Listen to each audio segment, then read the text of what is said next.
53 বছর ধরে সার্কুলার, নামাজ পড়ো, রোজা করো, হজ করো, যাকাত দাও, সুদ হারাম করো, পর্দা ফরজ করো, চুরি করো, মহিলারা বল খেলো না, গাঁজা খায় না, বাবা খায় না, অন্যায় করো না, অনেক সার্কুলার সবাদ দিচ্ছে, তাফসিরে দিচ্ছে। মসজিদের ইমাম আবার সার্কুলার দিচ্ছে প্রতি শুক্রবারে, ইন্নাল্লাহা ইয়ামুরু বিল আদলি ওয়াল ইহসান ওয়া ইতাই যিল কুরবা ওয়া ইয়ানহা আনিল ফাহশাই ওয়াল মুনকারি ওয়াল বাগই ইয়াইযুকুম লাআল্লাকুম তাযাক্কারুন। এটা একটা সার্কুলার।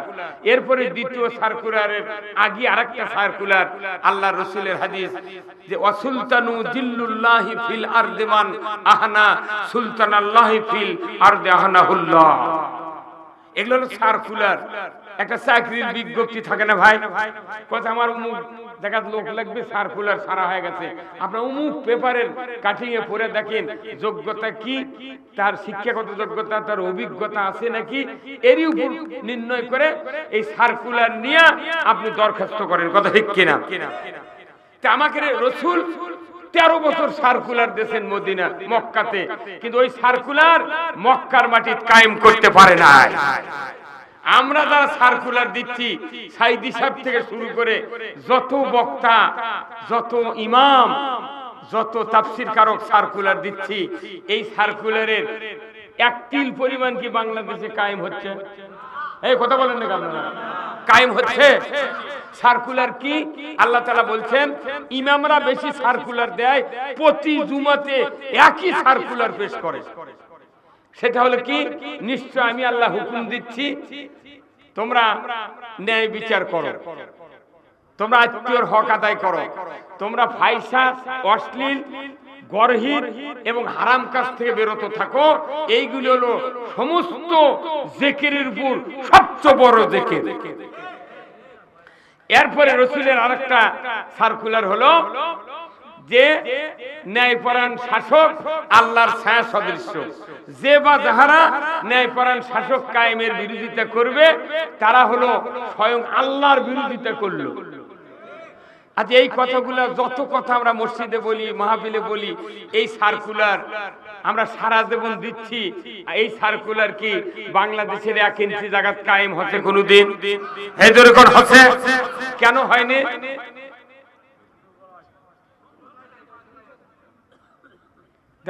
এই কথাটা ইমামকে বলা উচিত ছিল, কিন্তু বলেনি। কেন কায়েম হলো না সার্কুলার? ইমামদের হাতে, বক্তাদের হাতে ক্ষমতা নেই। কথা বলে কি নাই? ক্ষমতা নেই। কি ক্ষমতা? রাষ্ট্র ক্ষমতা। রাসূল নবী হয়েছেন 40-এ, 13 বছর মক্কায় থাকলেন। ওখানে মক্কার ঘরের ভেতরে, কাবার ভেতরে 360টা দেবতা, চতুর্দিকে দেবতা, মাথাপে দেবতা, সাফা মারওয়ার দেবতা। উনি মক্কাতে 40 বছরে নবুয়ত পেলেন, 12 বছর বয়সে নবুয়তের মেরাজে গেলেন, 1 বছর মক্কাতে নামাজ পড়লেন, কাবার ভেতরে মূর্তি আছে। কথা ঠিক কিনা? 7 বছর মদিনাতে নামাজ পড়েছেন, কাবার দিকে, হ্যাঁ ওখানে মূর্তি আছে। মূর্তি থাকলো, অন্যায় থাকলো, তারপরে রাসূল মক্কাতে মূর্তি সরাতে পারলেন না। কারণ কি? মদিনায় হিজরতের পর যখন উনি ইসলামী রাষ্ট্র গঠন করেছেন, 8ম হিজরিতে 10,000 সাহাবী নিয়ে যখন ফতে মক্কা করলেন, মদিনার ইসলামী রাষ্ট্রের শক্তি দিয়া মক্কা বিজয় হলো। 360টা দেবতা নিমিষের ভিতর দূর করে মক্কাতে ইসলামের পতাকা উড়ালেন। ক্ষমতা দরকার আছে না নাই? আমাদের বক্তাদের ক্ষমতা নেই, ইমামের কোনো ক্ষমতা নাই, খালি সার্কুলার দেওয়ার ক্ষমতা আছে। মিছে মিছে সার্কুলার। কথা কন না কেন? তাহলে এই কথাটা তো মসজিদে মুসল্লি বুঝার লাগবে। যে লোক তাহাজ্জুদ করলো, উমরা করলো, ইতিকাফ করলো, রোজা করলো, ধর্মের সব কাজ করলো, কিন্তু মসজিদ থেকে বাইরে হয়ে না কোরআনের রাষ্ট্র কায়েমের বিরোধিতা করলো, সে যেন স্বয়ং আল্লাহর বিরোধিতা করলো। রাসূল বলছেন এই কথা যদি ইমাম বুঝাতো তাহলে জামাত ইসলামের এত চেষ্টা করা লাগতো। কিন্তু আসল কথা মসজিদে হয় না, মসজিদের ইমাম ভয় ওই কথা কবারই পারে না। কথা কোন না? ইমাম চাউল চাবায়, ইমাম চাউল চাবাচ্ছে, করছে না এতটুকু কথা কোয়া দেবে, ওলা জামাত তুই ওরা কো, তাহলে আমরা জেল খেটে মরমু আর ওরা গোল্লা খায় মরবি।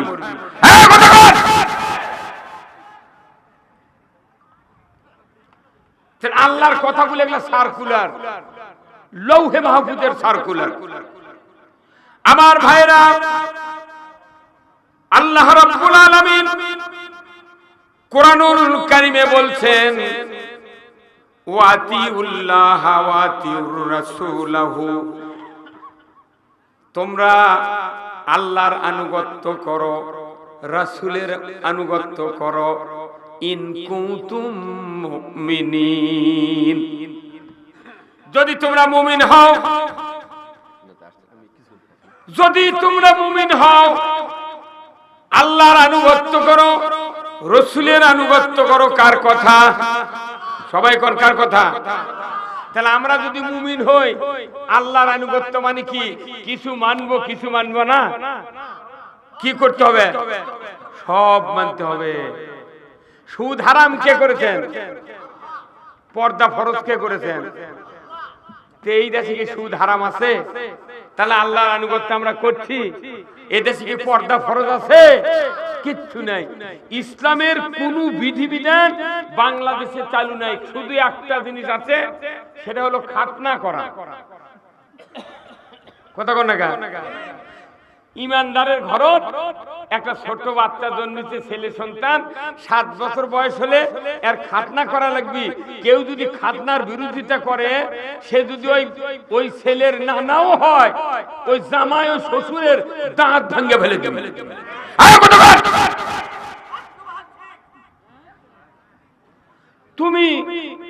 তুমি আমার শ্বশুর, খাতনা করায় আল্লাহর বিধান, তে তুমি খাতনা করার বিরুদ্ধে কেন দাঁড়ালে? আব্বা, তোমাক তো বাড়ির থেকে বার করে দেব, তোমাক চর মারে ঘুষি মেরে ঠান্ডা করে দেব। শ্বশুর হলেও, বাবা হলেও, মা হলেও আল্লাহর শরীয়তের বিরোধিতা করলে তার উপর শাস্তি অবধারিত। কথা ঠিক কিনা? এই খাতনা যার হয়নি, সে যদি ইমানদারি ঘরে সন্তান হয়, সে যদি মেডিকেল ডাক্তারি 1 লাখ টাকার বেতন পায়, বাপের যদি 100 বিঘা জমি থাকে, যদি 100 কোটি টাকা ব্যাংকে থাকে, সেই রকম সুরত হয়, যোগ্যতা হয়, এই লোকটা যদি বিয়ে করবে যায় মেডিকেল একটা অফিসার কন্যার সাথে, কেউ যদি জানে খুন্নাক করে যে ডাক্তারের সব ভালো, কিন্তু খাতনা কি করেনি, ফকিন্নির বিটিও বিয়ে বসবে না। কয় আইন মানেনি?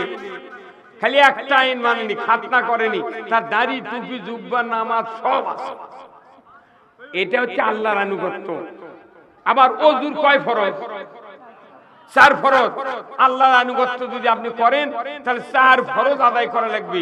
কুনুই পর্যন্ত ধোয়া, মুখ মুন্ডল ধোয়া, মাথা মাসা করা, টাকনু পর্যন্ত ধোয়া। এই 4 ফরজের আপনি 3 ফরজ জমজমের পানি দিয়ে আদায় করলেন, কিন্তু 1 ফরজ আপনি পাও ধুলেন না। মদিনার রিয়াজুল জান্নাতত নামাজ পড়লে কবুল হবে? তাহলে এগুলা হচ্ছে আইনের আনুগত্য করা। আনুগত্য হলো আতিউল্লাহ, আল্লাহর আনুগত্য করতে হবে, রাসূলের আনুগত্য করতে হবে।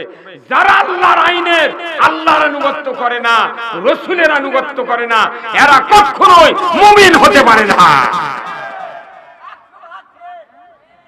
মুমিন যদি হতে চায়, আল্লাহর আনুগত্য করতে হবে। কার কথা? আল্লাহর কথা। আমরা কি মুমিন হতে চাই? কারা কারা দুহাত তুলে দেখান তো। লিল্লাহি তাকবীর, নারায়ে তাকবীর। তাহলে আমরা মুমিন হব না? তাহলে এই মুমিন আনুগত্য কি কি করবেন, কিভাবে করবেন, কোন পদ্ধতিতে, এই কথাগুলো কোরআনে আছে না নাই? যেরকম আছে না নাই? তাহলে মুমিন কে, এটা আমরা এখন পরীক্ষা করব। সম্মানিত ডাক্তার সাহেব আছেন। এখন বাংলাদেশের ডাক্তাররা, আমরা আজকে 40 বছর আগে যেগুলো চিকিৎসা হচ্ছে, যারা এলএমএ পাশে ডাক্তার ছিল 50 বছর আগে, তারা রোগীর জিভে দেখেছে, তারপর চোখের নিচকের পাতাঙ্গে করে ঠেলা দিয়ে দেখেছে কালার কি, আবার পেটও ঠাসি দিয়েছে, থার্মোমিটার দিয়েছে, টেলিস্কোপ দিয়ে দেখেছে, প্রেসার মাপিছে। এই কয়েকটা আনুষঙ্গিক দিয়ে তারা বুঝে সেন্টুম শুনে কিছু রোগীর থেকে নিল, কিছু যন্ত্র থেকে নিল, নিয়ে তারপরে ওষুধ লিখলো। কথা ঠিক কেন? কিন্তু এখন কি এরকম চিকিৎসা আছে? জিভে দেখার চিকিৎসা আছে? এখন ডাক্তারের কাছে গেলি আগে করছে পপুলারে যান, ইবনে সিনা যান। আগে 10-15-20 হাজার টাকা দিয়ে X-ray, ECG, CT scan, MRI, তারপরে রক্ত, ব্লাড, ইউরিন যা আছে সব ঝাড়িয়া বান্ধে আপনি 15,000 টাকা খরচ করে সার্টিফিকেট নিয়ে আসেন, যাতে আপনি এই রোগের রুগী, এটাকে সার্টিফিকেট নেন। যদি চিকিৎসা করে মরে যান, আমি দায়িত্ব নেব না।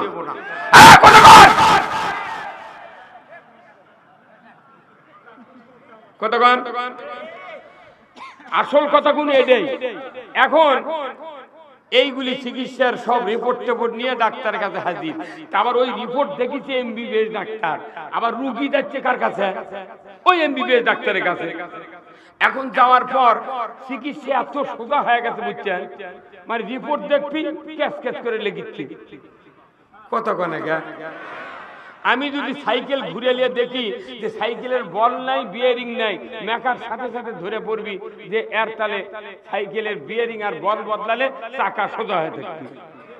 আবার দেখা যাচ্ছে টিউবের পাম্প নাই, অবশ্যই লিক হয়ে আছে টিউব, দেখে বোঝা যায়। কিন্তু এখানে যে হাজার হাজার লোক আপনারা আছেন, এখন কার লিক হচ্ছে, কার ইমানের দিক, কার ইমান ফাটে গেছে, কার কি চিন্তা, আমি কি জোবাচ্ছি? কোন পরীক্ষার যন্ত্র নাই। তাহলে ডাক্তারকে চিকিৎসা করার সোজা। আর বক্তারা ওনারা হলেন বডির ডাক্তার, আর আমরা হলাম ইমানের ডাক্তার।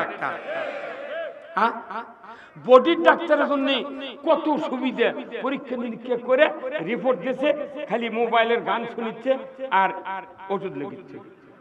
কতক্ষণ না হাজার হাজার ডাক্তার আছে বাংলাদেশে, তারা মোবাইলে গান শোনে আর ওষুধ লাগে। কত সুবিধা চিকিৎসা করা। আর আপনার এখানে হাজারো মায়ের সন্তান আছেন, কার কি সমস্যা?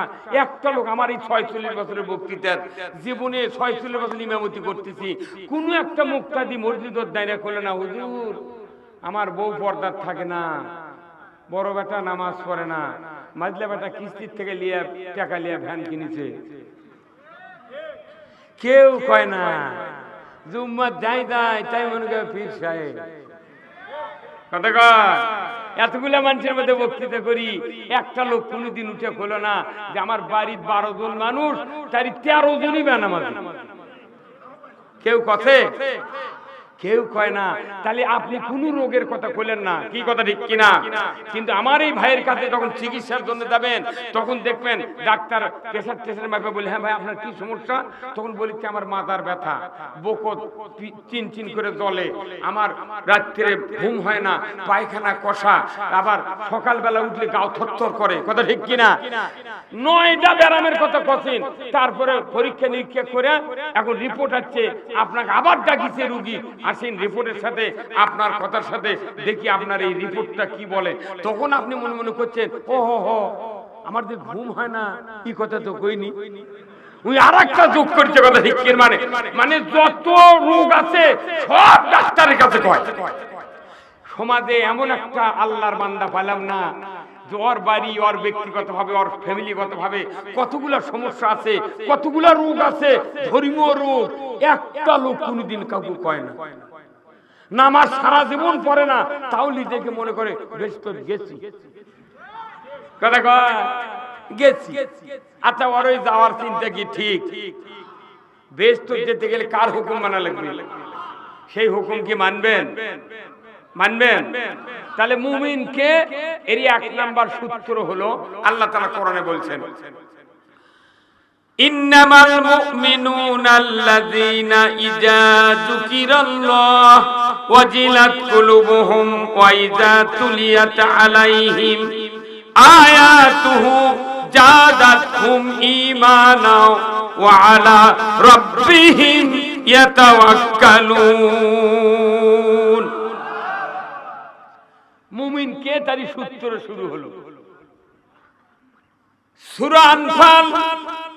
আল্লাহ রাব্বুল আলামিন বলেছেন, নিশ্চয় তারা মুমিন যাদের সামনে আল্লাহর নাম, আল্লাহর জিকির, আল্লাহর নসিহত, আল্লাহর কোরআনের বক্তৃতা, আল্লাহর কথার বয়ান, আল্লাহর প্রসঙ্গে যতগুলি কথা কোন মুমিনের কানে পড়ে শোনানো হয়, আমার আল্লাহ বলেছেন ওয়াজিলাত কুলুবুহুম, অন্তর থরথর করে কাঁপতে বাধ্য। যার অন্তর কাঁপে আল্লাহর কথাগুলো শুনে, এই লোক হলো মুমিনের প্রথম ধাপে পাও দিলাম, জোরে কোন আল্লাহু আকবার। তে বাংলাদেশে প্রতিদিন 5 ওয়াক্ত নামাজে কয়বার আযান হয়? 5 বার। আল্লাহু আকবার কয়বার করে হয় এক ওয়াক্তে? এই দে আযানও গণিনি, অত সদা নয়। আযান হয় 5 বার, আল্লাহু আকবার উচ্চারণ হয় একবারের আযানে 6 বার। 6 বার আল্লাহর নামের উচ্চারণ হলো, অথচ সমাজে লাখো লাখো ভোটার, শত শত ইমানদার মসজিদে যা দেখেন আসরের সময় 4-5 জন বুড়া বল্লা কাল্লাকান জিবে লড়াচ্ছে আর নামাজ পড়ছে।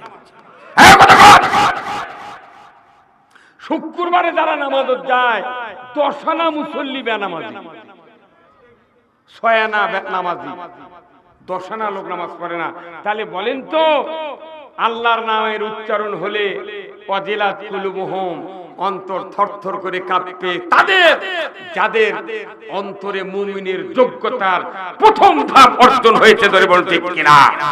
আজকে জয়পুরহাটের এই ধারকিপাড়ার ইমানদারদেরকে আমি বুঝতে পেরেছি, এই গভীর রাত্রিতে যারা আল্লাহর নামের, আল্লাহর বয়ান, আল্লাহর কথা শোনার জন্য যারা চাতক পাখির মতো বসে আছেন, আল্লাহ আপনাদেরকে কলিজার ভিতরে কম্পন যদি না দিত, ভালোবাসা না দিত, এই গভীর রাত্রিতে স্ত্রী, পরিবার, সন্তান, বাড়ি ঘরের মায়া ছেড়ে এই উন্মুক্ত ময়দানে খেরের উপর বসতে পারতাম না।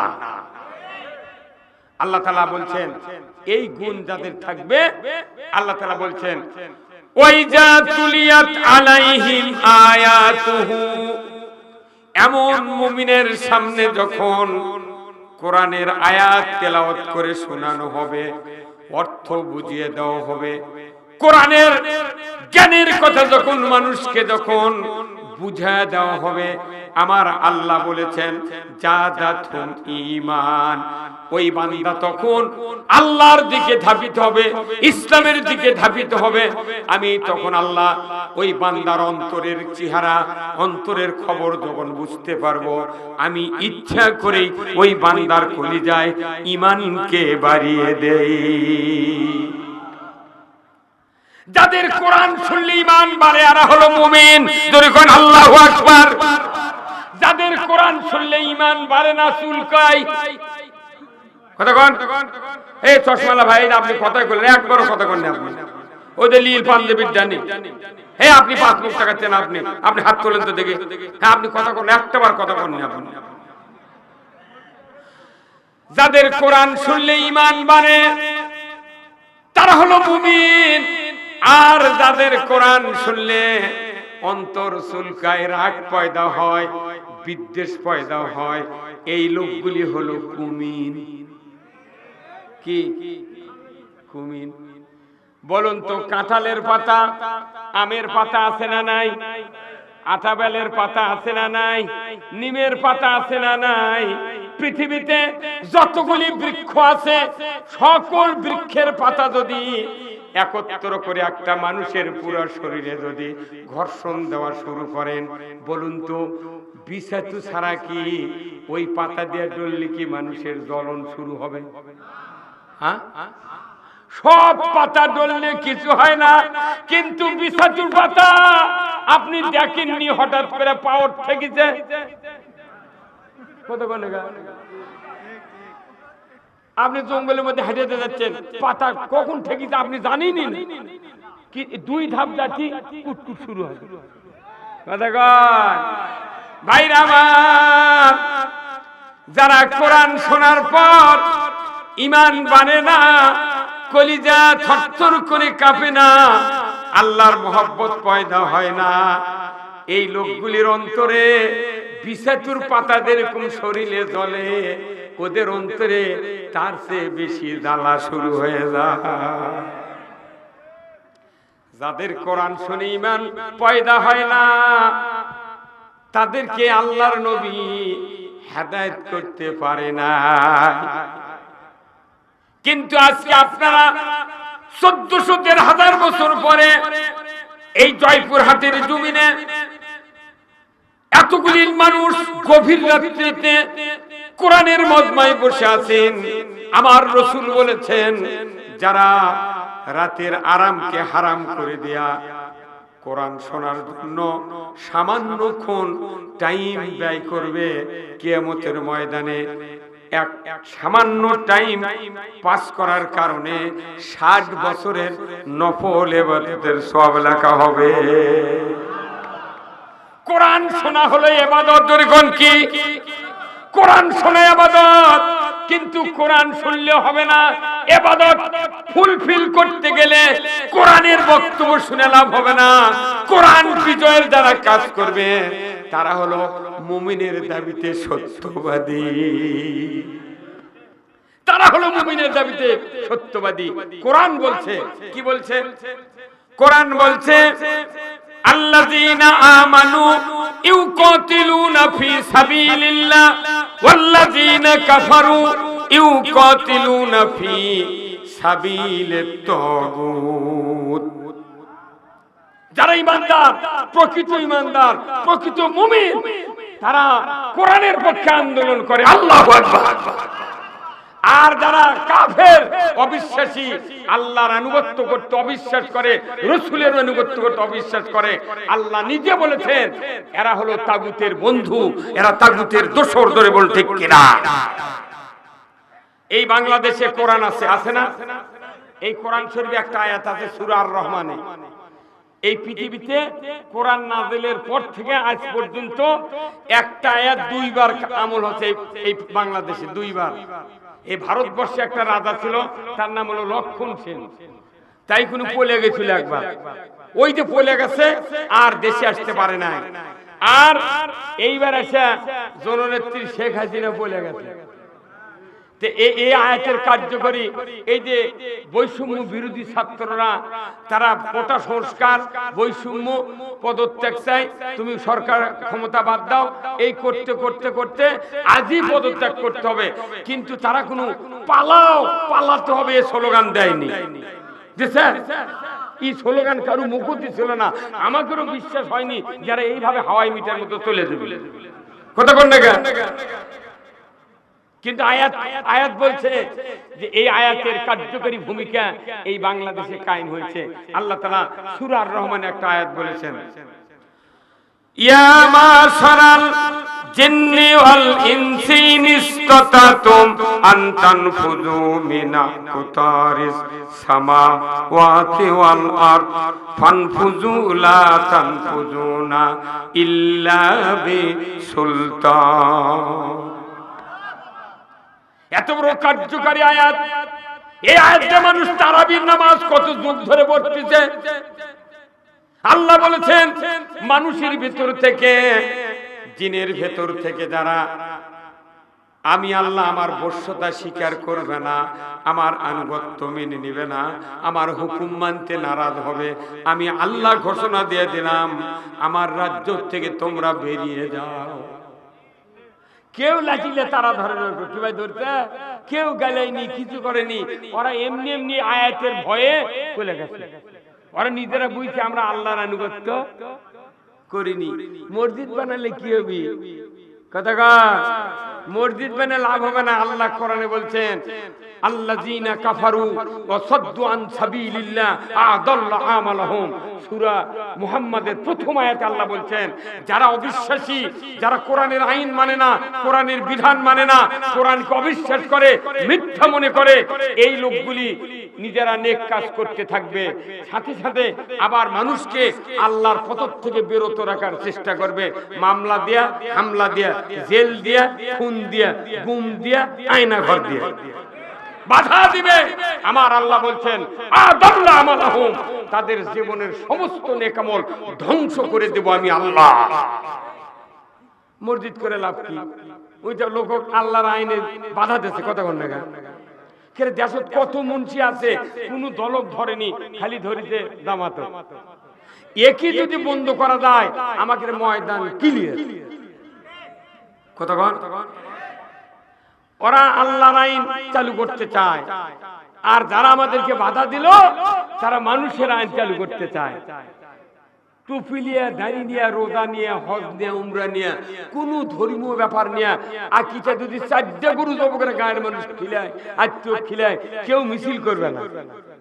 কবি গরিব মানুষ বুঝতে পারছে কোন ধর্মীয় বিষয় নিয়ে মারামারি হানাহানি নাই। একটা জায়গা থানাহানি, আন আকিমুদ্দিন ওয়ালা তাতাবাররাকু ফিহি। তুমি কেন জীবন ব্যবস্থা কায়েম করবে? জীবন ব্যবস্থা তো বাবার আছে, জীবন ব্যবস্থা স্বামীর আছে, জীবন ব্যবস্থা চাচার আছে, জীবন ব্যবস্থা মুদির আছে। কথা আওয়াজ ধীরে হলো কেন? এই জীবন ব্যবস্থা আছে, তুমি আমার কোন জীবন ব্যবস্থা নিবে? সেই জীবন ব্যবস্থা হলো আল্লাহুল খালক ওয়াল আমর ইনিল হুকমু ইল্লা লিল্লাহ। যদি কোন আল্লাহু আকবার। জীবন ব্যবস্থা কার?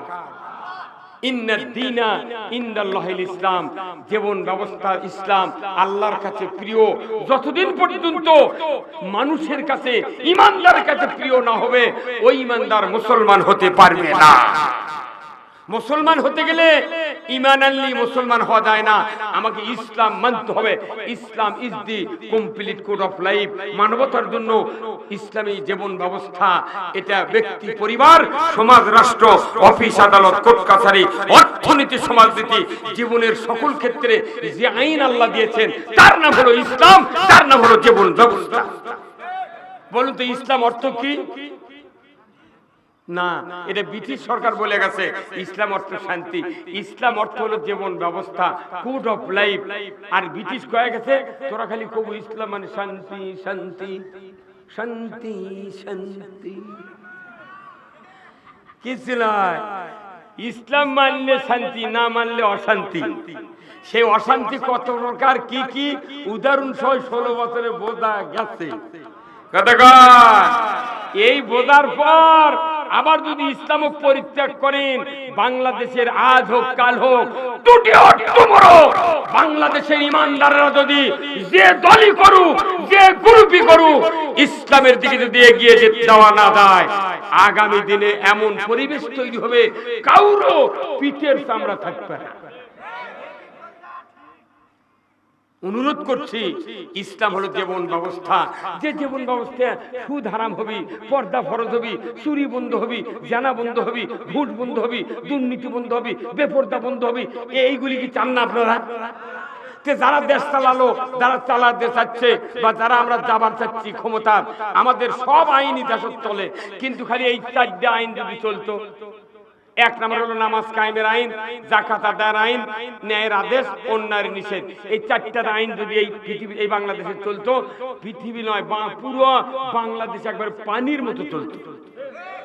আজকে কত ইমামের বেটা, কত বক্তার বেটা, কত পীরের জাকেরের বেটা, কত আল্লাহর ওলির বেটারা বেনামাজি। বাংলাদেশে এত বেনামাজি, এদেরকে নামাজি বানানোর দায়িত্ব কার? কার? এই আমাদের বক্তৃতা নামাজি হবি?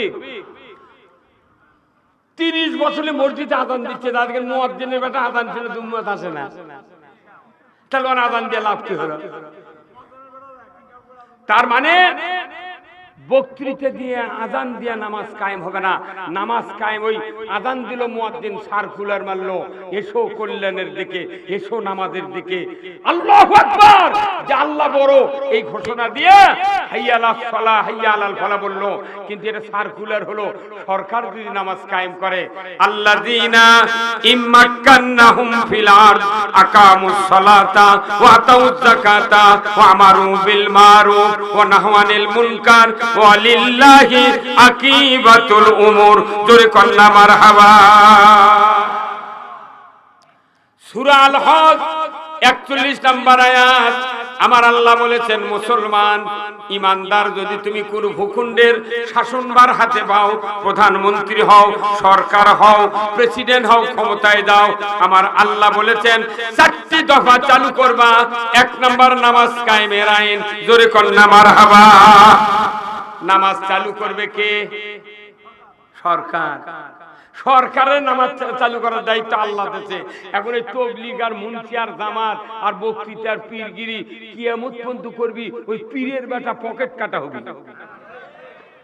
এই হুজুর কথা কন না আপনি? তাহলে বক্তৃতা দেওয়া ভালো না আইন করা ভালো? আজই যদি আইন করে সরকার যে 5 ওয়াক্ত নামাজ আইনের মাধ্যমে ফরজ করা হলো, যে ব্যক্তি 1 ওয়াক্ত নামাজ কাদা করবে ফেতরা পরিমাণ 70 টাকা জরিমানা, 1 ওয়াক্তের জন্য 2.5 ঘন্টা হাজুর, বেতের 6 ওয়াক্তের কাফারা দেওয়া লাগে মৃত্যুর পর। তাহলে বেতের ধরো 6 ওয়াক্ত, তাহলে 420 টাকা জরিমানা দিলে প্রতিদিন দেয় নামাজ কাদা করবি। আর 2.5 ঘন্টা করে 1 ওয়াক্তের জন্য হাজুর, তাহলে 6 ওয়াক্তের জন্য 15 ঘন্টা। সরকার যদি আইন করে যারা বেনামাজি থাকবে তারা ডেলি 15 ঘন্টা হাজুর, 24 ঘন্টার মধ্যে 15 ঘন্টা খাইটাও ছাড়ে দিবে, কত কন? আর 420 টাকা জরিমানা দিলে তুই আউট হয়ে যাবো, কত কন? তোর যদি ক্ষমতা থাকে এগুলা দেওয়ার আর হাজুত কাটার, তাহলে আমরা ওই ঘরের মধ্যে শুয়ে থাকবো। কিন্তু সরকার যদি আইন করে যে এই জরিমানা, এই হাজুত, ইমাম সাহেব এবং মুয়াজ্জিন সাহেবকে দায়িত্ব দিলাম, কোন চেয়ারম্যান মেম্বার এমপি লয়। কাক দিচ্ছে মানে বেনামাজির খবর তো এই মুয়াজ্জিন আর ইমামই তো ভালো জানে। কে বেনামাজি, গায়ের মোট বেনামাজির খবর ইমামের কাছে আছে, ইমাম ওর করে ভয়ে চুপ করে থাকে। এই কথা কোন লাগা? তাহলে সরকার যদি বলে ইমাম মুয়াজ্জিনকে দায়িত্ব দিলাম, ওই গ্রামের যারা বেনামাজি আগামীকাল 8টার মধ্যে জয়পুরা সদর থানার ওসির কাছে তাদের তালিকা দিয়ে দিবেন।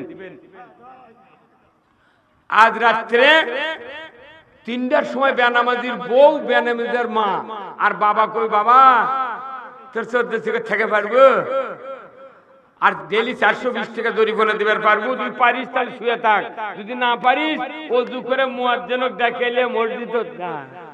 কথা কর, মসজিদ যা। রাত 3:30টার সময় মুয়াজ্জিনের বাড়ি ঘেরাও করবি, হাজার হাজার, একটা করে গ্রামত 300 নিচে বেনামাজি আর নিচে 50 জন, এত বেনামাজি খালি গিজ গিজ করছে। আইন করার সাথে সাথে জাঙ্কা পুকুরের পানি যদি গ্যাস হয় 1টা মাস নিচে থাকে না, কত কোনগা? পুকুরের পানি যদি গ্যাস হয় 1টা মাস নিচে থাকে না, সব উপর দিয়ে ভাসে। আল্লাহর আইন যখন চালু হবে, যত ঘুষখোর, যত জেনাখোর, যত চুরি, যত বেনামাজি সব গাঞ্জা ওটা মাছের মতো বাংলাদেশে দাগে যাবে। তারা জান্নাতের পথ পাবে। এই বেনামাজিদেরকে ডাক দিয়ে তাদের আপনজনেরা বলবে, বাবা আল্লাহর আইন চালু হয়ে গেছে, তুমি মসজিদে দাও, মুয়াজ্জিনক দেখাইলে। 3টার সময় মুয়াজ্জিনের বাড়ি দেখো, মুয়াজ্জিন 50 জন একবারে ডাক দিলে হবে না। এখন করছে কেবারে কি ব্যাপার, করছে আই আযান দিবেন না? তোর মুয়াজ্জিন ওই শীতানুতি আছে মোবাইল, বলছে আমি তো অ্যালার্ম দিয়ে থুছি, আমাকে 4:10 চেতন করবি মোবাইল, তে এত আগে ভাগে কে? করছে চলেন ওযু করে মসজিদে বসে থাকবো। কারণ কি? সরকার দায়িত্ব দিয়েছে কার? ইমাম মুয়াজ্জিনক। ওর করে ডাকে নিয়ে গেলে না আমার কে দেয়, কত কনে পারে। কিন্তু এরা যদি চেয়ারম্যান মেম্বারের দায়িত্ব দেয়, তাহলে ওর করে যারা ভোট দিচ্ছে তারা তো বেশিরভাগ বেনামাজি, ওর করে নাম দিবে না, পারলে নামাজি লোকের নাম দিবি। এই যে জাঙ্কা 16 বছর হলো, না আপনারা সকল সন্তানকে যদি নামাজি বানাতে চান, আর ওই নামাজি সন্তান আপনার কবরের কাছে গিয়া 2 দেহ প্রতি শুক্রবারে হোক কবরের পাশে দোয়া করবে পিতামাতার জন্য। আমার রাসূল বলছেন, মুত্তাকি নামাজি পরহেজগার সন্তান কামিল পাস করা লাগবে, দাওরা পাস করবে, আর দলিল নাই। আপনার সন্তান যদি কোরআন প্রেমিক হয়, নামাজি হয়, ওই সন্তান বাবার কবরে যা দোয়া করবে, রব্বির হামহুমা কামা রব্বায়ানি সগীরা। একবার দোয়া করলে রাসূল বলছেন 40 দিনের কবরে আযাব পিতামাতার মাফ হয়ে যাবে। আমরা এই দোয়ার থেকে মাহরুম হয়ে যাচ্ছি। এমনও সন্তান আছে বাপের 4টা সন্তান, বাপ মারা গেছে, দেখা যায় বাপ বেনামাজি, 4 বেটাও অনামাজি। কত গনে বাপ বেনামাজি, বেটারা অনামাজি, মানে 2 গ্রুপ সমান। উনি আবার টুপি মাথাত নাই, গোসল করে আসে গামছা মাথার দিয়ে বাপের জানাজা করছে। আরে মাদ্রাসার মোহতামি মুখ দাঁড়াইতেছে ইমামতি, তারপরে ওই মসজিদের ইমাম যুক্তিবাদ দিয়ে এগুলো বড় বড় বক্তা গিয়েছে ইমামতি দাঁড়িয়ে দেয় ওই গামছা মাথার দিয়ে ব্যথা পাঁচকার সার খারাপ হবে আর মনে মনে চার ভাই করছে যে মর্দক দাঁড়িয়ে দিছি আমার বাপ জান্নাতে গেছে। ওর কি মনে মধ্যে কি ফুর্তি, বড় আলেম, বড় বক্তা, বড় মুফতি, বড় মুহতামি। আরে আল্লাহ তখন মনে মনে এর কথা শুনে মনে করে যে আল্লাহ আমি যে আল্লাহ নবীর দোয়া ফেল করে দিছি রে। নবীর পাশের মুক্তাদি মসজিদে নববীতে 10 বছর নামাজ পড়ছে আব্দুল্লাহ বিন উবাই, 10 বছর নামাজ পড়ছে, খালি কোরআন বিজয় চায়নি, যার কারণে নবীর জুব্বা দিয়ে কাফন পরাছে, নবী নিজে জানাজা পড়েছে, নবী নিজে দোয়া করেছে আল্লাহ তুমি আব্দুল্লাহ বিন উবাইকে মাফ করে দাও। ইজা করেছে তলে তলে আবু জেহেলের সাথে যুক্তি করছে আর আমার বিরুদ্ধে ষড়যন্ত্র করছে, আল্লাহ তুই মাফ করে দে, মাফ করে দে। 3 বার বলছি আল্লাহ বলছেন সূরা তওবার 80 নম্বর আয়াতে সাবিনা মাররাতান হে রাসূল 70 বার যদি দোয়া করে আপনার দোয়া গ্রহণ করা হবে না, কবুল করা হবে না। রাসূলের দোয়া ব্যাক করে দিয়েছে আর আপনি আমি কেমন করে মনে করতেছি যে আমরা মরে গেলে এই মৌলবীর দিয়ে জানাজা করা, নিজের সন্তান একটা জানাজা করার লোক বানালেন না, কথা ঠিক কিনা? এই যে আশেপাশে কত মাদ্রাসা মারা গেলে জানাজা করতে পারবে, হাত তোলেন তো দেখি কার কার কোন কোন বাপ যে আমি মরে আমার বেটা জানাজা করবে। তো এখানে কমপক্ষে 3000 লোক আছে, কেবল 9টা হাত দিয়েছে। ভাইরা আমার, সন্তানগুলিকে নামাজি বানার দায়িত্ব সরকারকে আল্লাহ দিলেন। কারণ কি? ওই সন্তান যদি নামাজি হয়, মুত্তাকি হয়, পরহেজগার হয়, আমার যতগুলি উম্মত এই দুনিয়াতে সন্তান জন্ম দিয়েছে, এই সন্তানগুলি নামাজি হবে, তাদের দোয়ার বরকতে আমার বান্দা বান্দিরা আল্লাহর জান্নাতে যাবে। আল্লাহর কতখানি দরদ সন্তানকে নামাজি বানানোর জন্য। আল্লাহ ভালো করে জানেন তাবলীগের বক্তৃতা দিয়ে নামাজ হবে না, চরমোনাই হেফাজত দিয়ে নামাজি হবে না, জামাত দেওয়া হবে না, বক্তৃতা দেওয়া হবে না, তাফসীর মাহফিল করে হবে না। নামাজি যদি বানাতে চায় সরকারি আইন ছাড়া বাংলাদেশে নয় তাম পৃথিবীতে নামাজ চালু হতে পারে না। এই কথার সাথে কি আপনারা একমত? তাহলে আমি যদি খালি নামাজের বক্তৃতা শুনি, আইনের যদি বিরোধিতা করি, কয়েক কোটি বছর লাগবে। কতক্ষণ না? তাহলে আমি এই 24 সালের 5 মাস আর 25 সালের 12 মাস, কয় মাস হলো? 17 মাস। এই 17 মাস যদি যেরকম রোজা করে 1 মাস, সকাল থেকে সন্ধ্যা পর্যন্ত না খায় থেকে হাজারো কাম করে, হাজারো ইবাদত করে, কোন শরীর হাঁপছে না। কারণ আল্লাহ তাআলা বলছেন শোভা দেখছে সূর্যাস্ত পর্যন্ত আমার এই হুকুম মানতে হবে, পানাহার কামাচার পাপাচার গীবত থেকে বিরত থাকতে হবে। আমার রাসূল বলছেন যে তোমরা যদি এইভাবে রোজা করতে পারো, তাহলে আমি রাসূল বলে দিচ্ছি তোমাদের অতীত জীবনের সব গুনাহ। তাহলে রোজা করলে সব গুনাহ মাফ। কিন্তু কোরআন শরীফের কোনো আয়াত নাই। কোরআন শরীফের একটা কথা আছে যে কেউ যদি ইসলাম বিজয়ের জন্য, নামাজ কায়েমের জন্য, সুদ হারামের জন্য, পর্দা ফরজের জন্য যদি ইসলাম বিজয় করার চেষ্টা করে, আমি আল্লাহ বলে দিচ্ছি তোমাদের অতীত জীবনের সব গুনাহ মাফ করে দেব। জোরে কোন আল্লাহু আকবার। তাহলে আমাদের এখন সুযোগ এসে গেছে এই 17 মাস এই কাজটা করে 18 মাসের সময় যখন নির্বাচন হবে, ওই সময় না কাম করে খালি এই ইসলাম চালু করা যায় না? এই যেরকম যায় না? যাই গত বছর 3 বিঘা আলু লাগাচ্ছেন, তাই 2 বিঘা লাগান, যাই 10 বিঘা লাগাচ্ছেন, তাই 8 বিঘা লাগান। 2 বিঘার কাম কমে দিয়ে এই 2 বিঘা 17 মাস কাজ করে টাকা দিয়ে, পয়সা দিয়ে, আমার শ্রম দিয়ে, মেধা দিয়ে, যোগ্যতা দিয়ে এদেশের মাটিতে যারা ইসলামের প্রচার এবং ইসলাম কায়েমের আন্দোলন করবে, আল্লাহর ইজ্জতের ঘোষক দুটি অক্টোবর বাংলাদেশে ইসলাম কায়েম হবে ইনশাআল্লাহ। কারা কারা বাংলাদেশে ইসলাম বিজয় দেখতে চান? দুহাত তুলে আল্লাহকে দেখান।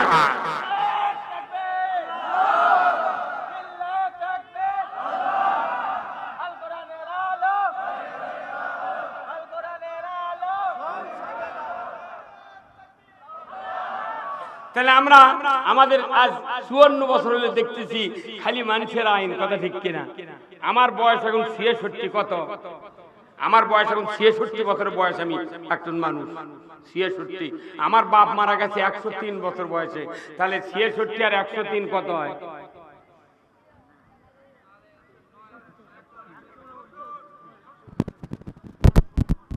66 সাথে 3 69, 169 বছর। আর আমার দাদা মারা গেছে 106 বছরে, তাহলে কত হলো? 275 বছর। 275 বছর আমার পরিবারে আমি দেখতেছি, আমার দাদা মলো, বাপ মলো, আমার 66। এই 275 বছর হলে এই ভারতবর্ষের 1 ইঞ্চি মাটির ইসলাম বিজয় দেখতে পাই নাই। কথা ঠিক কিনা? তাহলে 275 মানে কি? 3 পুরুষ জন্মে আবার মরে গেছে। কত গনে গায়?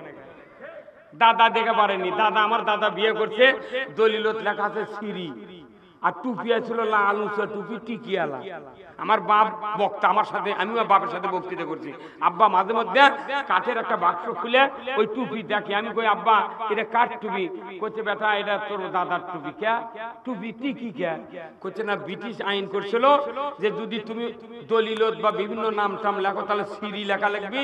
এই যে দলিলত দেখ সিরি, আর টুপি মাথার দিবে বাঙালি মুসলমান ভারতবর্ষের, তোমাদের টুপির রং হবে লাল, আর ওই টুপির সাথে তারসেলের মতো চুল ঢুকে থা লাগবে, তাই কয় টিকি। কতক্ষণ টাকা? আমার বাবা ব্রিটিশ দেখেছেন, আমার দাদা দেখেছেন, আমি পাকিস্তান দেখেছি। পাকসার জমিন ছাদবাদ, পাকিস্তান জিন্দাবাদ। আমি জাতীয় সঙ্গীত সোনার বাংলাও করছি, পাকিস্তানের জাতীয় সঙ্গীত করছি। 68 সনে ক্লাস 4-এ যখন পড়ি তখন বলেছি, অদ্যাবধি দেখেছি ভারতবর্ষের 1 ইঞ্চি জায়গা ইসলাম বিজয় হয় নাই। মানে 3 পুরুষ চলে গেছে। এখন এই যে 4র্থ পুরুষের ব্যাপারে আমরা দেখতেছি, ইসলামের কথা যখন আমরা বলছি, আমাদেরকে বলা হচ্ছে তোমরা কার ইসলাম চালু করতে চাও? কথা ঠিক কিনা? আমরা আল্লাহর দেওয়া ইসলাম চালু করতে চাই, যে ইসলামে আছে চোর চুরি করলে হাত কাটো। কার কথা? ওয়াসারিকু ওয়াসারিকাতু ফাক্তাউ আইদিয়াহুমা। চোর আর চন্নি যদি ধরা পড়ে 5টা গ্যারান্টির পর হাতটা কেটে দাও। একটা চোরের হাত বাইতুল মুকাররমের উত্তর গেটে কেটে দেওয়ার দৃশ্য ডিশের লাইনে বিটিভি, এনটিভি, সিটিভি, 21, 71, 75 চ্যানেলে যদি দেখানো হতো, আল্লাহর ইজ্জতের কসম, এ দেশের মাটিতে হুন্ডা চুরি, গরু চুরি দূরের কথা, মসজিদে একজোড়া স্যান্ডেল চুরি হতো না। তার চোরের আইন কায়েম হলো, চুরি হলো না। এটাই সোজা না সারা জীবনে চোর জেলত পালা সোজা? এই বাংলাদেশের যতগুলো আসামি আছে জেলখানা, এর করে ভাতের টাকা যদি ইউরিয়া সার ভর্তুকি দিল সরকার, 20 টাকা বস্তা বানানি আমরা। কত বলে আমরা? আপনি যদি আল্লাহর আইন না চান, আপনি যদি আল্লাহর আইন না চান, তাহলে ভোট যদি না দেন, আল্লাহর আইন কি এমনি চালু হবে?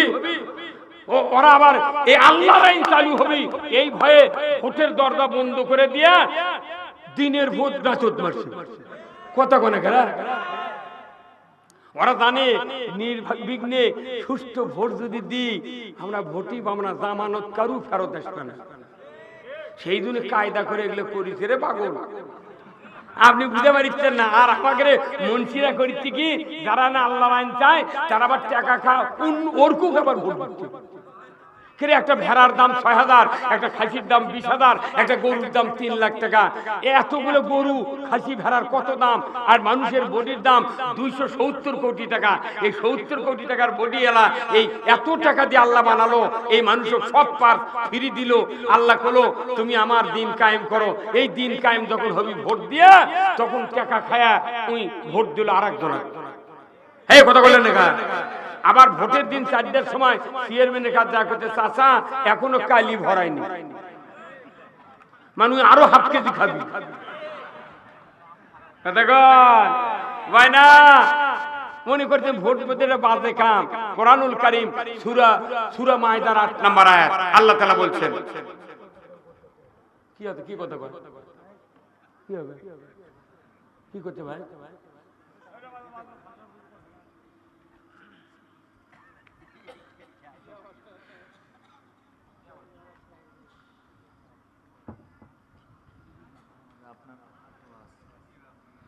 এটা কি ভাই, তো ওরা প্রচার করবেন না কথার মধ্যে পরে হচ্ছে দাঁড়িয়ে বেলা ভোট যদি দেয় তাহলে হবে কি কথা ঠিক কিনা? আল্লাহ কোরআনে বলছেন সূরা মায়দার ৮ নম্বর আয়াত, ইয়া আইয়ুহাল্লাযীনা আমানু কুনু কাওয়ামিনা লিল্লাহি শুহাদা বিল কিসত ওয়ালা ইয়াজরিমান্নাকুম শানানু কওমিন আলা আল্লাহ তা'দিলু ইদিলু হুয়া আকরাবু লিত-তাকওয়া আত্তাকুল্লাহ ইন্নাল্লাহা খাবীরুম বিমা তা'মালুন আল্লাযীনা আমানু ওয়া আমিলুস সলিহাতি লাহুম দারাজাতুন ইনদাল্লাহ। আমার আল্লাহ বলেছেন, ও পৃথিবীর ঈমানদাররা, তোমরা ন্যায়ের সহিত সাক্ষ্য প্রদানকারী হও, তোমরা ন্যায় বিচার করো, কোন বিশেষ সম্প্রদায়ের শত্রুতা যেন তোমাদেরকে ন্যায় প্রতিষ্ঠিত করতে যেন বিরত না রাখে। এই দিলু ন্যায় প্রতিষ্ঠিত করো, হুয়া আকরাবু লিত-তাকওয়া, সবচেয়ে বেশি আল্লাহকে তারাই ভয় করে যারা পৃথিবীর জমিনে আল্লাহর ন্যায় আইন বিজয় করে। বদরে কোন মারহাবা। আল্লাহর দ্বীন যারা ভালোবাসে, আল্লাহর দ্বীন যারা কায়েমের চেষ্টা করে, এরাই আল্লাহকে বেশি ভয় করে। বদরে কোন আল্লাহু আকবার। রাসূলের একজন সাহাবী হযরত হানজালা রাদিয়াল্লাহু তাআলা আনহু, উহুদের ময়দানের যুদ্ধের জন্য রাসূল 1000 সাহাবীকে আমন্ত্রণ দিলেন। 999 জন সাহাবী রাসূলের সামনে হাজির। হঠাৎ করে একজন যুবক এসে রাসূলের সামনে সালাম দিলেন, ইয়া রাসূলুল্লাহ, আসসালামু আলাইকা ইয়া হাবিবাল্লাহ, হুজুর আমি যুদ্ধের ময়দানে যেতে চাই। রাসূল মা থেকে পা পর্যন্ত উনি দেখলেন, বললেন, তোমার নামটা কি বলো? আমার নাম হানজালা। রাসূল গো, আমি উহুদের ময়দানে যুদ্ধে যেতে চাই। রাসূল বললেন, তুমি কি বিবাহ করেছো? বলেন হ্যাঁ। বলে যাও বিবাহ করো, তোমাকে যুদ্ধের ময়দানে যেতে হবে না। রাসূলের কথা মাত্র শোনায় উনি চলে গেলেন আনুগত্য করে, বিবাহ করলেন। ওই দিনের ভেতরে রাত্রিতে বাসর সজ্জ উদযাপন করছেন। ভোর রাত্রিতে হাম্মাম খানায় গেলেন গোসল করার জন্য। এদিকে মদিনার অলিতে গলিতে কে যেন ঝান্ডা দেয়, কুতিলা মুহাম্মদ। কে আসলে মদিনার ঘরে বাইরে ইসলাম পরাজিতর পথে, রাসূল শহীদের পথে। ইসলাম যদি পরাজিত হয়ে যায়, মদিনার ছোট্ট ইসলামী রাষ্ট্র ধূলিসাৎ হয়ে যাবে, কাফেররা দখল করবে। কি আছো তরবারি নিয়ে যুদ্ধের ময়দানে, উহুদের ময়দানে হাজির হয়ে ইসলাম বিজয়ের কাতারে দাঁড়িয়ে যাও। ঝান্ডারা কানে পড়ে গেল। রাসূলের কলিজার টুকরা সাহাবী হযরত হানজালা রাদিয়াল্লাহু তাআলা আনহু, যুবক মানুষ, সবে মাত্র বিবাহ করে বাসর সজ্জা উদযাপন করে হাম্মাম খানায় গিয়েছেন গোসল করার জন্য। কোন মানুষের কানে নবীর আহ্বান পৌঁছে দিলেন আল্লাহ। ওই ব্যক্তিটা স্ত্রীকে বললেন, ওগো পানের স্ত্রী, যুদ্ধের দামামা বেজে গেছে, রাসূল শহীদের পথে, আমি আর গোসল করব না, আমাকে তরবারি দাও, যুদ্ধের পোশাক পরিয়ে দাও রে স্ত্রী, আমি যুদ্ধ করব উহুদের ময়দানে গিয়া।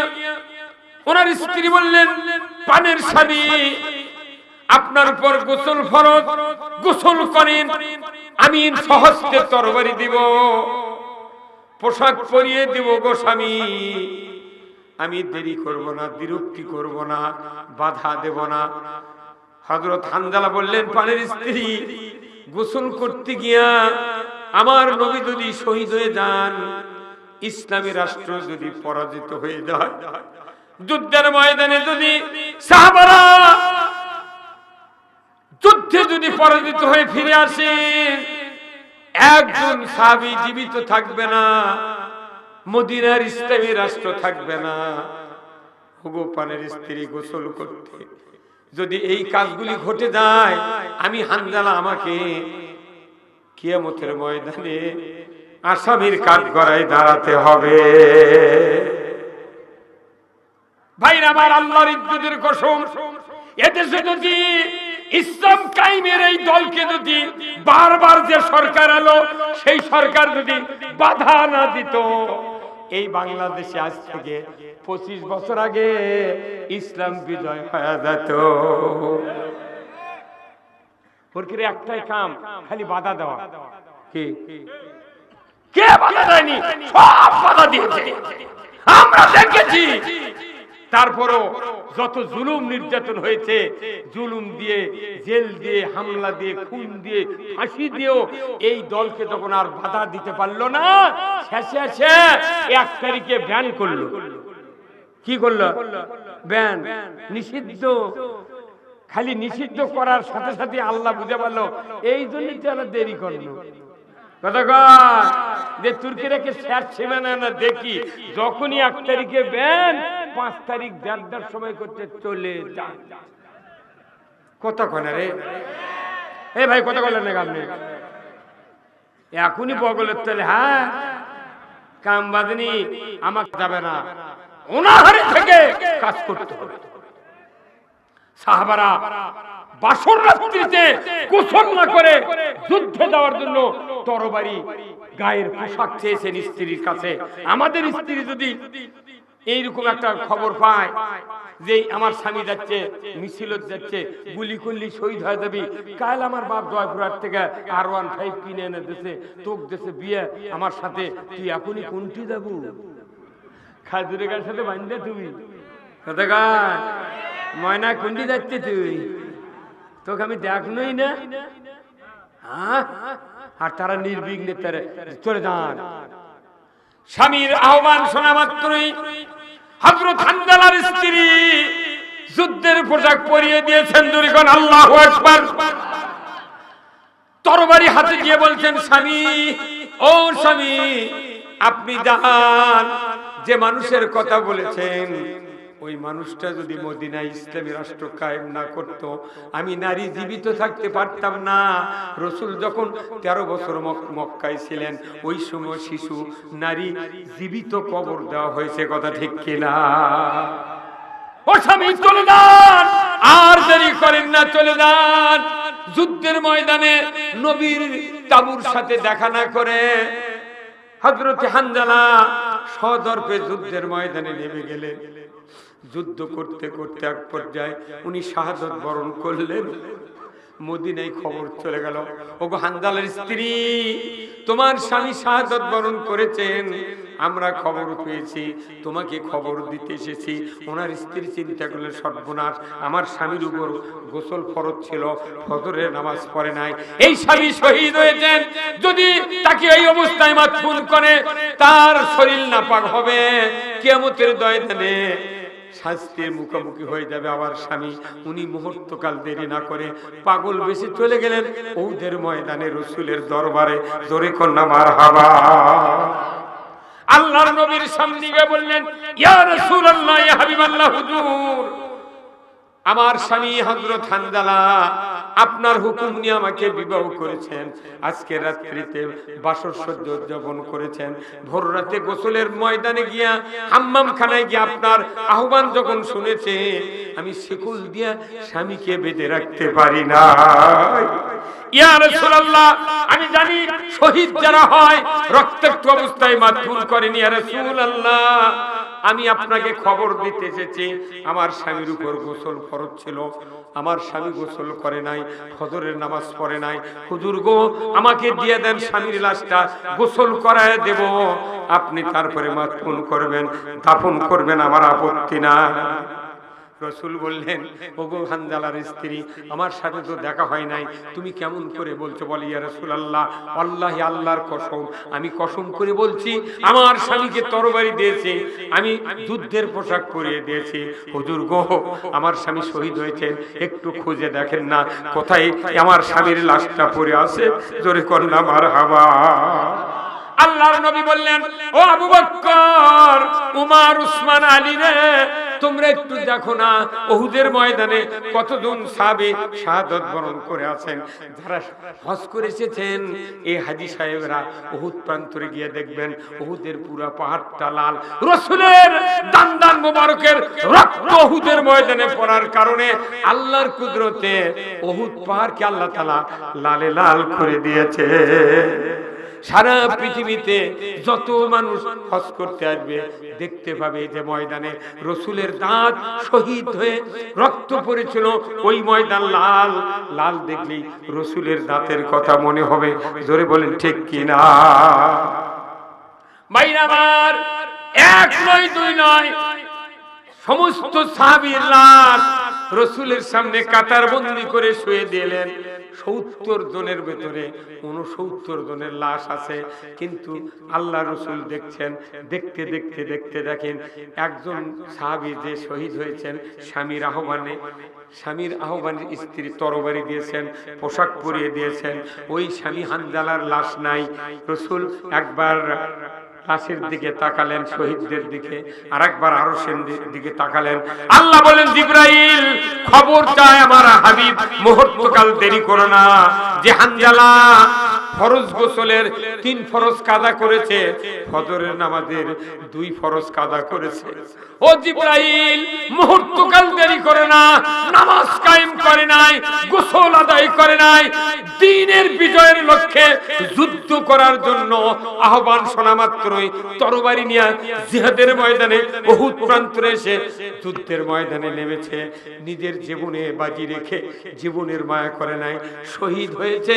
আমার কাছে এই শহীদের মর্যাদা এত ভালো লেগেছে, আমি আল্লাহ তার লাশটা উহুদের ময়দান থেকে উঠাইয়া চতুর্থ আসমানে হাউজে কাউসারের পানি দিয়া গোসল করা দিচ্ছি রে জিবরাইল, তুমি গিয়ে আমার হাবিবকে খবর দিয়ে দাও। নামাজের সে দামি ইবাদত, আল্লাহর দিন কায়েমের যুদ্ধ করা, কথা ঠিক কিনা? ফরজ গোসলের সে দামি কাজ আল্লাহর দিন কায়েমের যুদ্ধ করা। রমজানের রোজা, 17 রমজান রোজা ভেঙে আল্লাহর নবী এবং সাহাবীরা বদরের প্রান্তরে যুদ্ধ করেছে। আল্লাহু আকবার। রোজার চেয়ে দামি ইবাদত বদরের যুদ্ধ ছিল। আমার দেশে যতগুলি ইবাদত আছে, সকল ইবাদতের উপর বড় ইবাদত হলো এই সমাজে আল্লাহর আইন চালু করা। অথচ আমরা মনে করি যখনই ভোটের কথা কই, রাজনীতির কথা কই, এক শ্রেণীর মুন্সি টাইপের লোক কয় ওগুলা কি রাজনীতি করা লাগবে কে? কিন্তু এই পরিবেশ আসছিল আজ থেকে 16 বছর আগে, এখন সেই পরিবেশ পাল্টে গেছে। এখন একই কথা সব জায়গায় একবার কি? হ্যাঁ, মানুষ আস্তে আস্তে বুঝতে শিখেছে আপনার জীবনের সব গুণ আল্লাহ তাআলা মাফ করে দেবে। এই জন্যই মুমিনের গুণ অর্জন করতে গেলে আপনাদেরকে, আমাদেরকে মুমিনের গুণের ব্যাপারে আমি আপনাদের ফার্স্টে বলেছি। 1 নম্বর গুণ হলো কোরআন, আল্লাহর কথা শুনলে অন্তর থরথর করে কাঁপবে।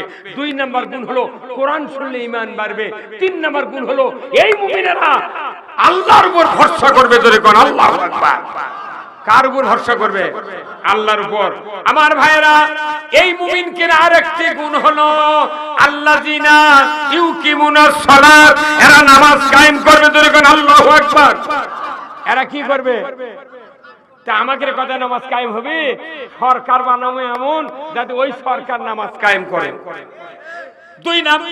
এরপরে 5 নাম্বার গুণ হলো আমার আল্লাহ বলছেন ওয়ামিম্মা রাযাকনাহুম ইনফিকুন, আমরা যা রিজিক পেয়েছি আল্লাহর থেকে, আল্লাহ নিজে বলছেন আমি যা রিজিক তোমাদেরকে দিয়েছি এর থেকে খরচ করতে হবে আল্লাহর পথে। অর্থ ছাড়া জান্নাত নাই, অর্থ ছাড়া আন্দোলন নাই। জোরে বলুন ঠিক কি না? ওরা বলে যে জামাতের এত টাকা পায় কোনটি, কয় না? হ্যাঁ, এই দেশের যদি খালি রাজনীতি করে টাকা উপায় বন্ধ হয়ে যায়, এই দেশের জামাত ছাড়া কোন দলই থাকবে না। কত কনের ভাই, কত কনে কি? আমি রাজনীতি করে আর টাকা পাচ্ছি না, তাহলে ওই দল কেউ করবি? ও ঘরের মধ্যে বিজে পারে শুয়ে থাকবি, কে লোকের টাকা ফুরে মুড়ে।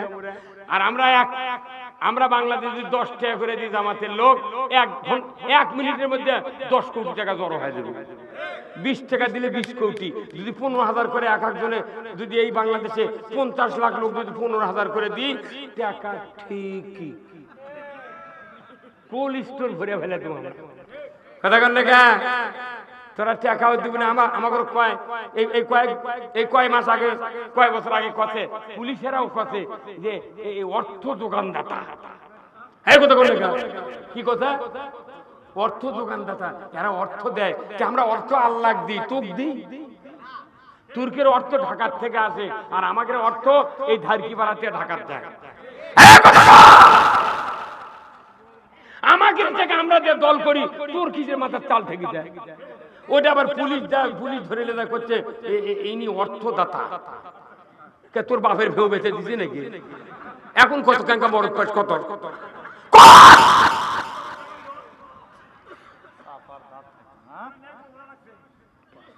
আমার টাকা আমি দিচ্ছি ইসলাম কায়েমের জন্য, তোর মাথার চাল থেকলো দিচ্ছে। যদি হলো তোর বউ আমি ছেড়ে দিস তাহলে একটা কথা হলো। কত তুই বিয়ে করছিস সুন্দরী বউ দেখে, আমি যদি তোর বউ আমি তালাক দিই তুই মানবু? তোর বউ তুই খেলিয়া খাচ্ছ আর আমার টাকা আমি দিই তোর মাথার দায়ী থেকে।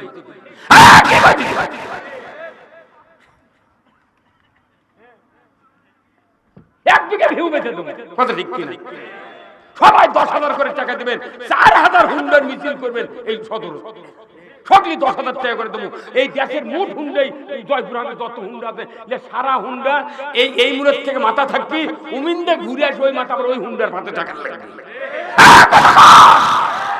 আপনি আলু আবাদ করবেন, ধান আবাদ করবেন, ঘরের মধ্যে শুয়ে থাকবেন আর কবেন কাম ওই না তারাই করেও হবে না। পাশার চামড়া থাকবে না যদি একটু অবহেলা করে। আমার টাকা আমি দেবো, কথা ঠিক কিনা?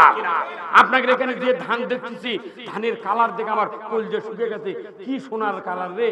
এবার দেখি এবার ধানত কোনো পোকা কম, ওদের মিয়া মানে সরে গেছে পোকা কম। এমন সুন্দর পানি। শাল্লার ধানটা আমি লাগাচ্ছি 9 বিঘে শাল্লা, বুঝছেন? আমি জীবনে শাল্লা লাগাচ্ছেন না। একজন এক বুদ্ধি দিয়ে করতে, হুজুর আপনি শাল্লা লাগান, যতদিন বীজ দেওয়া লাগে আমি দেবো। আমি এবার 4 দিন গেছি জমির, আমার ধান 6 বিঘা পাকিতে কাটতে লাগে যায় 10 জন মানুষ। আমি একজন কোন কৃষক, আমি নিজে আবাদ করে খাই। আমি 15 মন ধান, 300 মন পাচ্ছেন ইরির ধান, ওষুধ দিচ্ছি 15 মন। সরষে সেদিনকে বেয়েছি 61,500 টাকার সরষে বেঁচেছি, এখনো 13 বস্তা সরষে আমার বাড়িতে আছে। ডুব দেবো সরষের তেল, কথা বল না? আমার অর্থ আমি দামাতুক দিয়ে আল্লাহ দিই, তোর বাজিতে কে? হ্যাঁ, তোরা দেশের মানুষের টাকা লুট করে নিয়ে যাচ্ছিল, আমরা তো কাউকে কইনি, কথা কর না? এই যে রূপপুর পারমাণবিক কেন্দ্র থেকে 49,500 কোটি টাকা লুট হবে। এই টাকা যদি আলু আর ইউরিয়া সারের ভর্তুকি দিল হয়নি, ইউরিয়া সারের বস্তা 75 টাকা, আলু লাগতো 3 টাকা কেজি। আলুর কোল্ড স্টোরের মালিকরা ওরা 600 টাকা মন কিনেছে, কিনে 15 টাকা কেজি পড়ছে আলুর দাম। এখন ওরা সেই আলু বেচছে 60 টাকা 50 টাকা।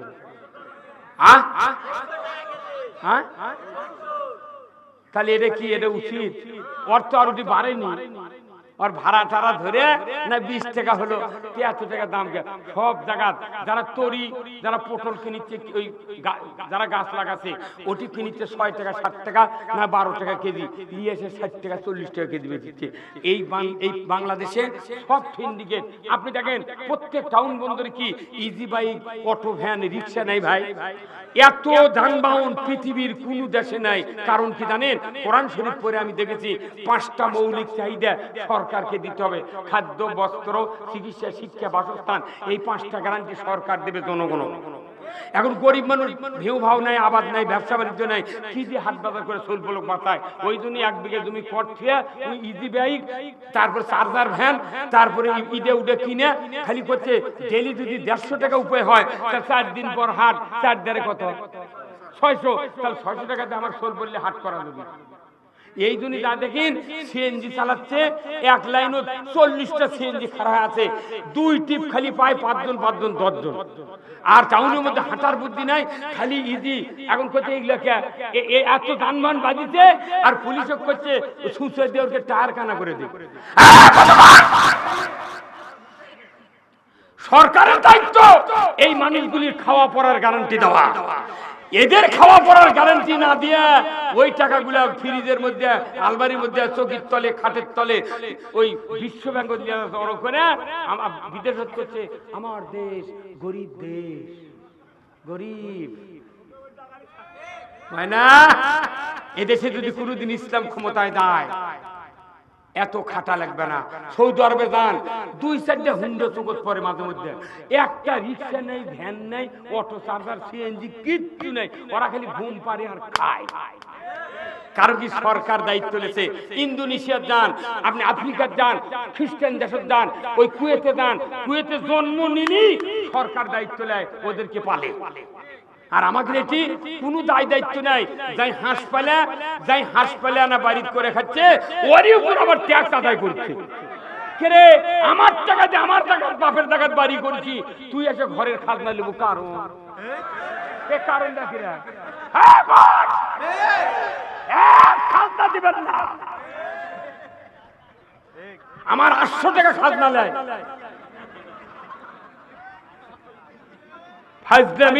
আমার বাড়িতে আমি বাড়ি করছি টাকা দিয়ে, আমার রক্ত খামানো টাকা দিয়ে, সেই ঘরে আমি শুয়ে থাকবো।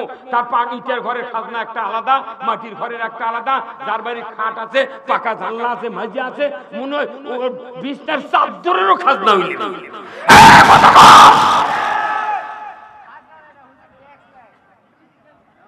ওই ট্যাক্স হলে ইংরেজি বাংলা খাজনা, জবের মারানে মরণ হতে না।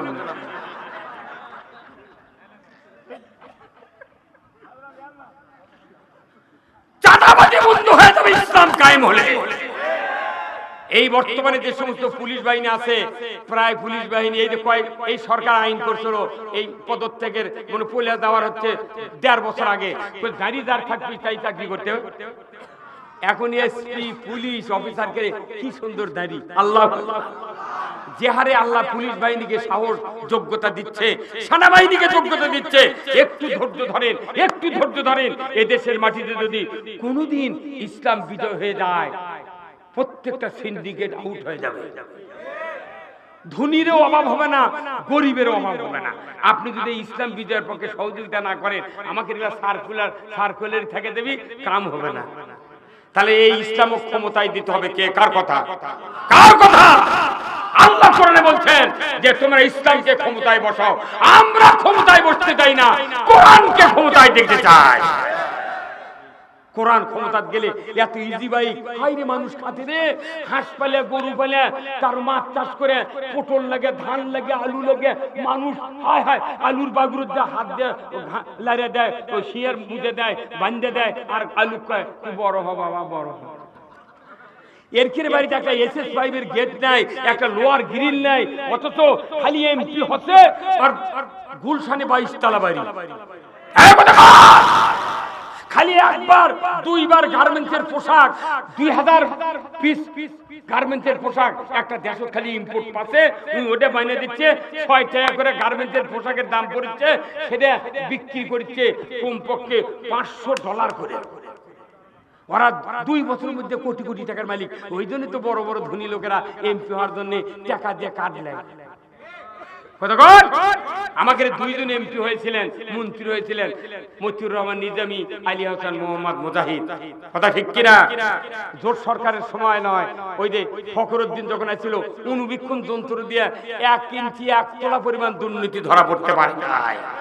তারা মনে করেছিল এইভাবে যদি আরো 10টা মন্ত্রী জামাতের হয়, তাহলে তো আমাদের ক্ষমতা থাকা কঠিন। সেই জন্য ওই 2 জনকে আগে ফাঁসি দিয়েছে।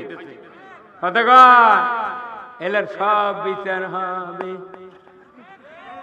কি সব লিখে দিচ্ছি আমরা এই দেশের সবাইকে নিয়ে এই দেশে ইসলাম কায়েম করতে চাই। ইসলাম যদি কায়েম হয়, এই রাস্তাতে এত জাম থাকবে না।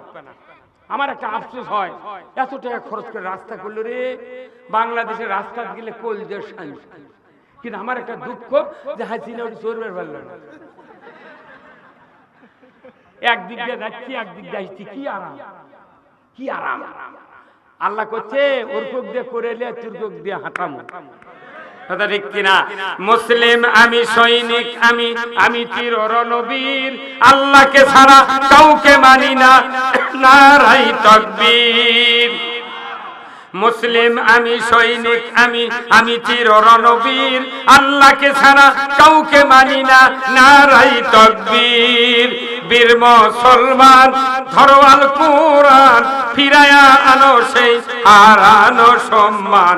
বীর মুসলমান জয়কার মারহাবা, নারাই তাকবীর, আল্লাহু আকবার, তোলো ধ্বনি, ধরায়া রাখবার বীর মুসলমান, ধরো আল কোরআন ফিরায়া আনো সেই হারানো সম্মান বীর মুসলমান।